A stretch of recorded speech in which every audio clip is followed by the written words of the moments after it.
Hi, I'm Ryan Szymanski, curator for Battleship New Jersey Museum and Memorial.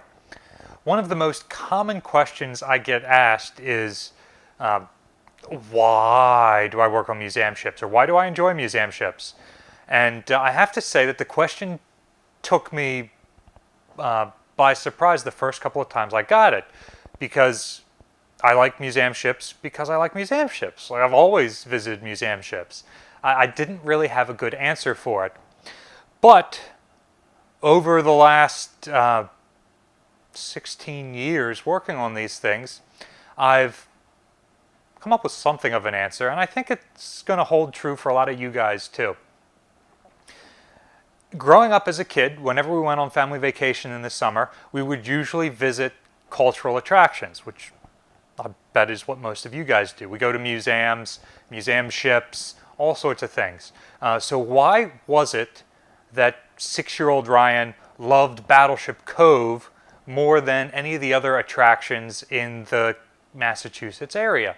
What was it about that resonated with little Ryan to the point that he started buying the books, building the models, watching the movies, visiting more of them, and eventually making a career out of working on them?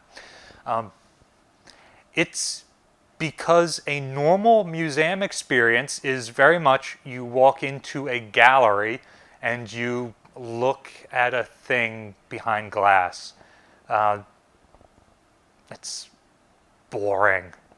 Even historic house museums, you go into and the docent leads you around and talks about how this chair is from the 1700s and this book is from the 1800s, and don't touch any of it. You can look at this stuff, but you can't touch it. The majority of our museum warships are World War II era.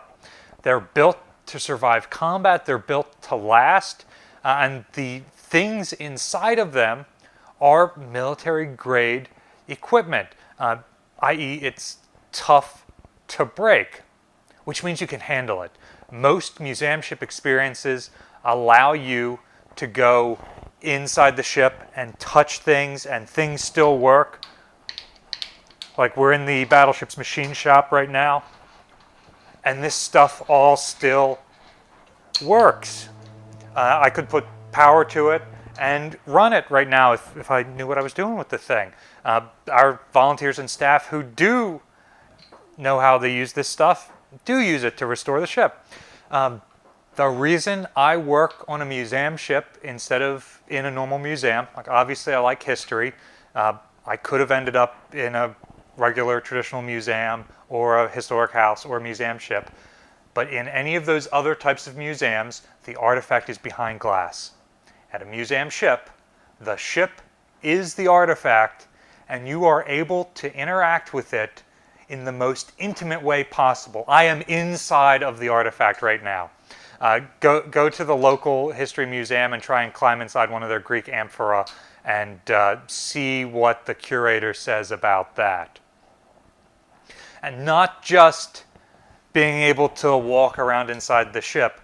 I can climb inside the boiler or the gun barrel, or put on a World War II era life jacket and jump in a pool and see if the thing still works. Like, we can do that with these sorts of things. Go to another museum and ask them to touch the painting or try on a piece of the clothing. No, we've got original life jackets you can try on here. Original World War II helmets from this ship that you can try on and feel what the weight of an M1 helmet is. Like, obviously your average guest isn't going to be able to climb inside the boiler, but you can still do a lot of these hands-on things. Like, how many times in these videos have I pushed a button and like a motor started running and it's like, oh, I didn't know that still worked. Let's give it a shot.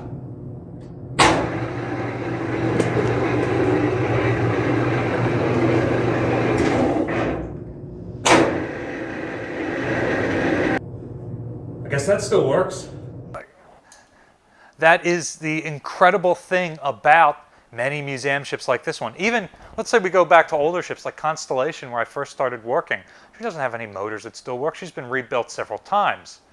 But everything on her is hands-on. Every day the tour guides, of which I was one for a number of years, lead hands-on presentations in how to use the capstan, how to turn the yards to move the sails to catch the wind, how to manually operate the great guns of the ship. So these are all things that you can do on a museum ship that, hey, even if you go to Gettysburg Battlefield, you can't run one of the guns, one of the pieces of artillery out into battery after it's recoiled. You can do that on Constellation. I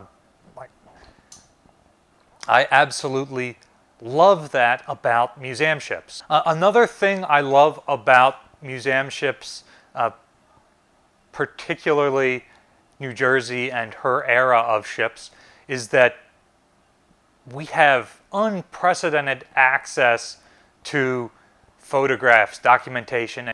Trouble is, we have them stolen. I'd like to think on here they cost $70 a piece. We need some kind of deposit. It's just one of the ways that we find that we can keep from losing them. And even the living, breathing people who served on this ship. We're starting to run out of World War II veterans, and within my lifetime, probably within the next 10 years, they'll all be gone. But this museum opened up contemporarily enough to World War II that they were able to collect hundreds of oral histories from these guys. So many of your questions about how the ship was actually operated are on the YouTube channel from their oral histories. And even when they're gone, we have thousands of manuals and documents on how to operate this equipment and others.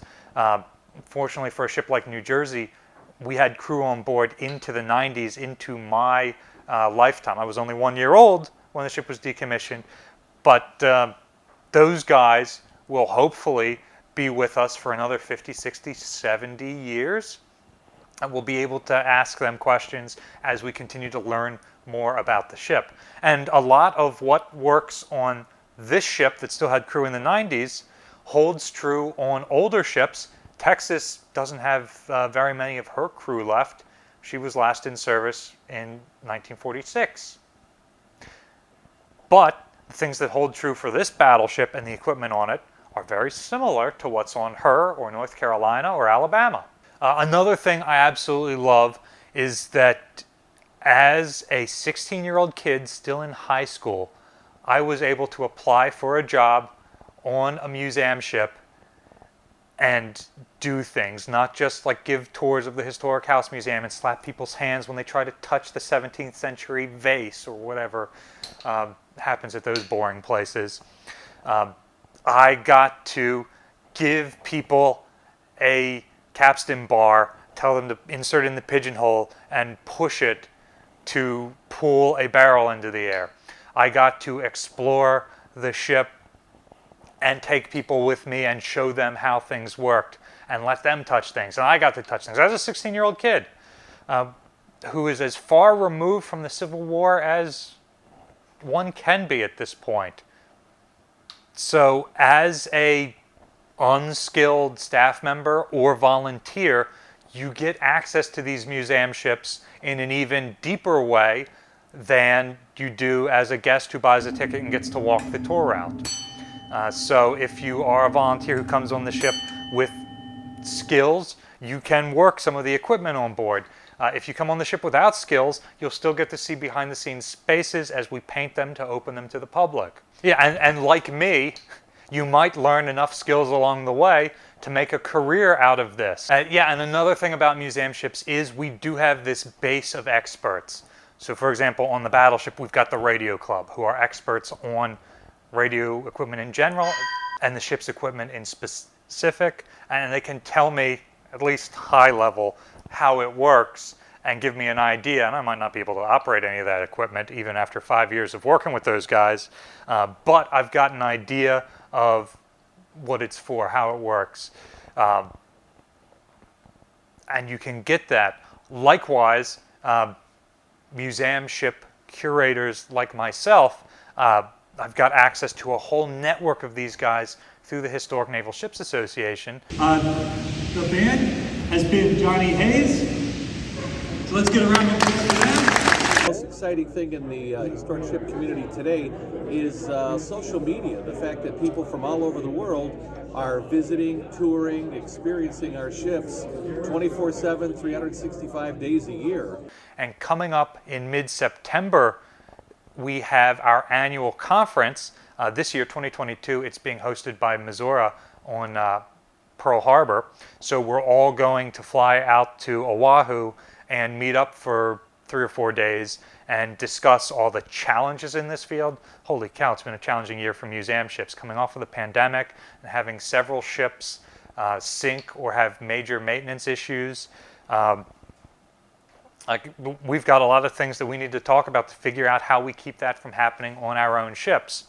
So I'll be able to run into my counterpart from, say, Buffalo and talk to them about how they handled the situation, or my counterpart from Patriots Point to talk about what they're doing with Clamagore, or any of these ships that are in really rough shape, so that we can start to plan next steps for this ship.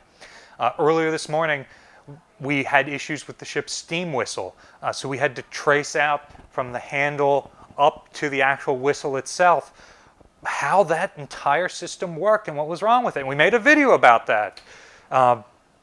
So we learned something new today, and now I don't have to learn something new about physics or language. I can keep learning the new stuff about history that I love. So these are some of the many things that I love about museum ships. Let us know in the comments section down below what it is that you love about museum ships, if you've ever been able to put it into words. Also, if you are interested in museum ships and working in it as a field, be sure to go to hinsa.org. You can see stuff about our next conference. Anybody can come to it, not just a curator or an executive director. So feel free to join us, or just join HINSA, which is an organization that supports all of the museum warships that are members, and you will be able to get in touch with these museum ship curators and myself and other folks like me all around the world.